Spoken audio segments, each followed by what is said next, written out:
वज़ीर-ए-आज़म शहबाज शरीफ से सनअती शोबे की मारूफ कारोबारी शख्सियात की मुलाकात, बरामदात में इजाफे और कारोबारी बरादरी के मसाइल के हल पर मुशावरत। वज़ीर-ए-आज़म का कहना था कि मौशी इस्तेहकाम का सहरा हुकूमती टीम की अनथक मेहनत को जाता है। हमें मुकामी सतह पर वसाइल बरोए कार लाते हुए पाकिस्तान को खुद कफील बनाना है। कारोबारी बरादरी की जानिब से मुल्की मौशी तरक्की के लिए तजावीज़ निहायत अहम है। तरक्की का ये तवील सफ़र हम सबको मेहनत और बाहमी ताउन से तय करना है। चीन के दिफाई वफ़द का एयर हेडक्वार्टर्स इस्लामाबाद का दौरा। चीनी दिफाई वफ़द की air chief marshal Zaheer Ahmed Babar Sidhu से मुलाकात। ISPR के मुताबिक पीपल्स लिबरेशन आर्मी एयरफोर्स के चीफ ऑफ स्टाफ ने वफ़द की क़यादत की। बाहमी दिलचस्पी, इलाकाई सिक्योरिटी और बाहमी ताउन पर बातचीत की गई। एयर पावर और ऑपरेशनल राबतों के उमूर पर भी गौर किया गया। कराची के इलाके सोल्जर बाजार से 2 रोज पहले अगवा की गई बच्ची बाजियाब, अगवाकार 3 खवातीन गिरफ्तार। SP जमशेद टाउन उमैर तारिक के मुताबिक गिरफ्तार खवातीन बच्ची को फरोख्त करना चाहती थीं। गिरफ्तार खवातीन के गैंग को CCTV की मदद से पकड़ा गया।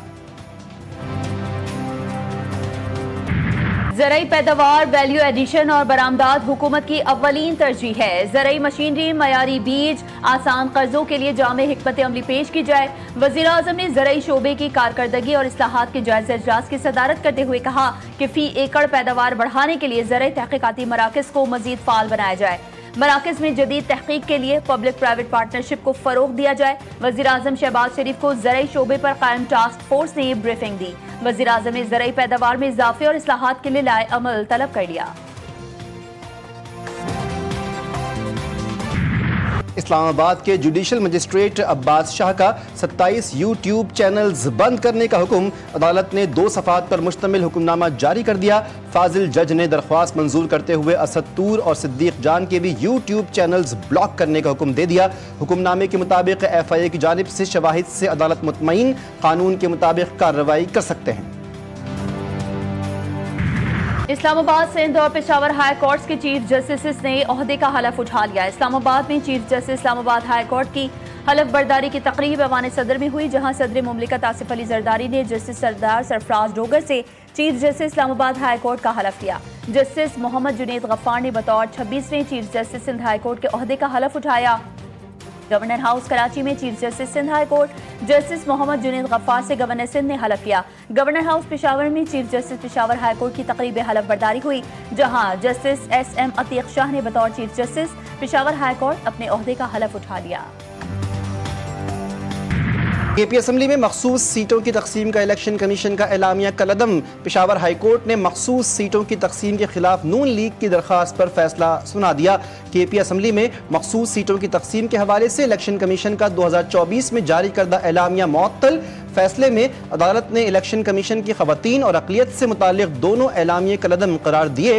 कहा गया, इलेक्शन कमीशन अक़लियत और खवातीन से मुताल्लिक़ दोबारा सीटों की एलोकेशन करे। इलेक्शन कमीशन 10 दिन के अंदर तमाम उम्मीदवारों और सियासी जमातों को सुने। इलेक्शन कमीशन के फैसले तक मखसूस सीटों पर हलफ न लिया जाए। पाक अफगानिस्तान सरहदी इलाके तहसील लोई मामूंद में दहशतगर्दों की दरअंदाजी की कोशिश। सिक्योरिटी फोर्सेस की दहशतगर्दों के खिलाफ कार्रवाई, 8 दहशतगर्द हलाक। सिक्योरिटी फोर्सेस ने तहसील लोई मामूंद में कार्रवाई की, जिसमें सरहद से दाखिल होने की कोशिश करने वाले 8 दहशतगर्द मारे गए। लोई मामूंद के दाखिली और खारजी रास्तों पर सिक्योरिटी सख्त कर दी गई। ये साहनिया ऐसा नहीं है जिसकी अल्फाजों में आप मजम्मत कर सकें। मैं ये समझता हूँ कि चेहरे बदलने से निज़ाम ठीक नहीं हो। चीफ मिनिस्टर साहब ने जो कमेटी बनाई है, मैं उसे खुशाइन करार देता हूँ। हम इस पे कोई सियासत नहीं करेंगे। इनका ये बिल्डिंग में नुकसान हुआ है। मेरी अभी स्मार्ट सिटी के जो हमारे बिल्डर हैं, उनसे, डेवलपर से मेरी बात हुई है और मैंने उनसे ये दरख्वास्त की है कि जितने इस मखदूश बिल्डिंग के लवाहिकीन बचे हैं, उनके लिए हम 80-80 गज के प्लॉट का ऐलान। गवर्नर सिंध का लियारी सानहे के मुतासरीन के लिए बड़ा ऐलान। मरने वालों के लवाहिकीन को 80-80 गज के प्लॉट दिए जाएंगे। मीडिया से गुफ्तगू में सिंध हुकूमत पर भी कड़ी तनकीद। बोले, गुज़श्ता 20 साल में सिंध हुकूमत ने किसी रिहायशी मनसूबे में तरक्याती काम मुकम्मल नहीं किया। SBCA के सरबराह का चेहरा बदलने से कुछ नहीं होगा, सिस्टम को तब्दील करें। तर्जुमान सिंध हुकूमत ने गवर्नर सिंध को आड़े हाथों लेते हुए कहा, 5 रोज गुजरने के बावजूद कामरान टिसूरी का लियारी पहुंचने पर शुक्रिया। गवर्नर ऐसा कोई वादा ना करें जो पूरा ना कर सकें। कहाँ हैं वो रफाई इदारे जो हर वक्त गवर्नर हाउस में होते हैं लेकिन लियारी नहीं आए। हुकूमत के लिए मुमकिन नहीं मखदूश इमारतों के तमाम मकीनों को रिहाइश फराहम करे। सीनियर सूबाई वजीर शर्जील इनाम मेमन ने बता दिया।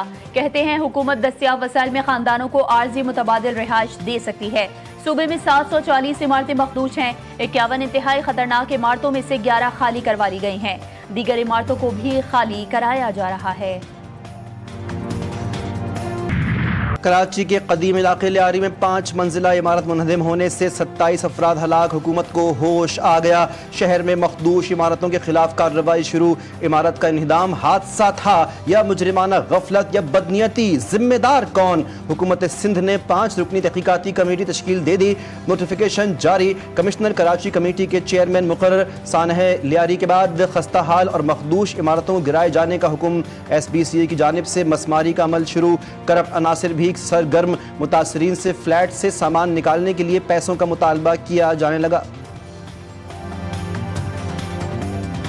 ओनर किया, गवर्नमेंट ने किया ना, किसी ने भी नहीं किया, उसने किया। तो उस टाइम पर क्यों हम लोगों को मालिकान हुकूक दिया, क्यों उसको लीज किया? बिल्डिंगें गिर रही हैं, जो इमारतें गिर रही हैं, वहाँ तो जाके देखें। जो बिल्डिंगें सरिये नजर आ रहे हैं वहाँ कोई नहीं है। हमें हमारा हक चाहिए। अगर हम यहाँ से निकलेंगे हमें हमारा घर चाहिए। डब्ल्यू ने पूरे पंजाब में पिछले 1 साल में काम किया है, जिसमें 12,000 किलोमीटर्स की रोड्स बनी हैं, ड्यूअल कैरेजवेज बनी है, रिहेबिलिटेशन हुई है रोड्स की। By the end of this year 19,000 something kilometres road जो है वो हम बना चुके होंगे। और इसमें कोई शक नहीं है कि लोग भी इस तब्दीली को महसूस कर रहे हैं और मैं भी। 1 साल में सड़कों का जाल बिछाया गया। पंजाब में अब तक 12,000 किलोमीटर सड़कें बनाई गई हैं। पंजाब में सड़कों की तामीर और मरम्मत के काम से अवाम मुतमईन है। वज़ीर आला पंजाब मरीम नवाज शरीफ तरक्याती मंसूबों की इफ्तिताही तकरीब से खिताब करते हुए कहने लगी कि रावलपिंडी में अंडरपास मंसूबा रिकॉर्ड मुद्दत में मुकम्मल हुआ। रिंग रोड पर तेजी से काम हो रहा है। जनूबी पंजाब में साफ पीने का पानी फराहम करेंगे। रावलपिंडी में नाला लई को भी रीवैम्प करेंगे।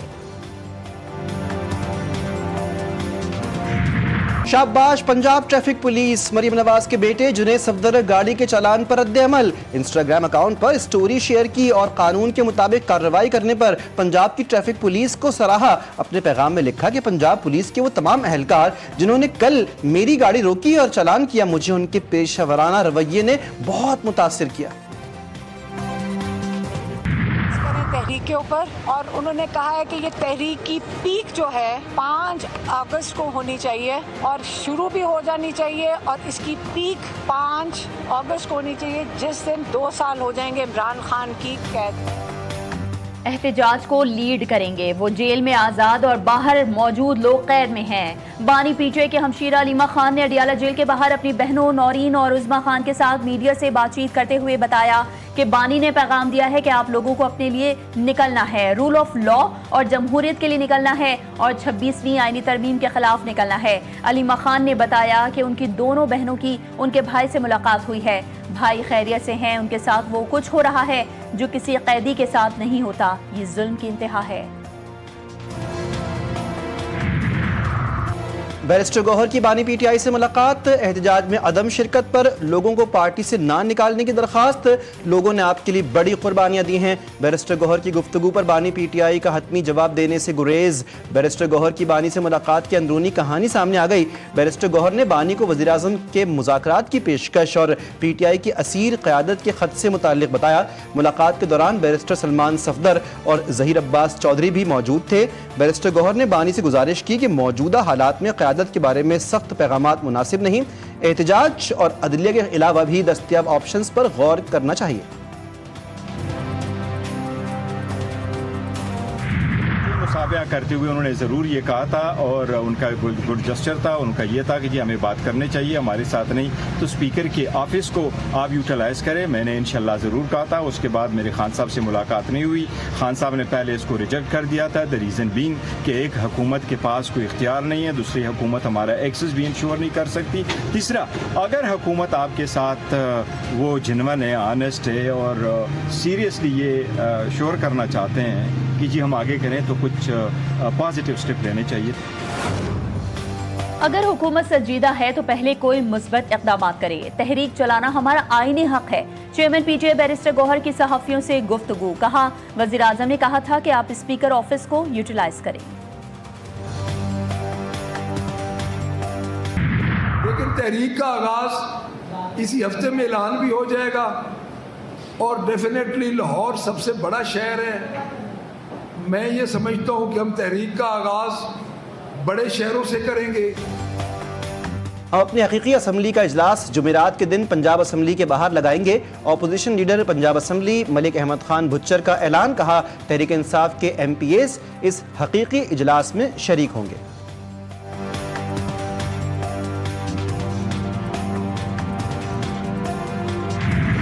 सुप्रीम जुडिशल काउंसिल का इजलास तलब। Chief justice of Pakistan Yahya Afridi ने सुप्रीम जुडिशल काउंसिल का इजलास 12 जुलाई को तलब कर लिया।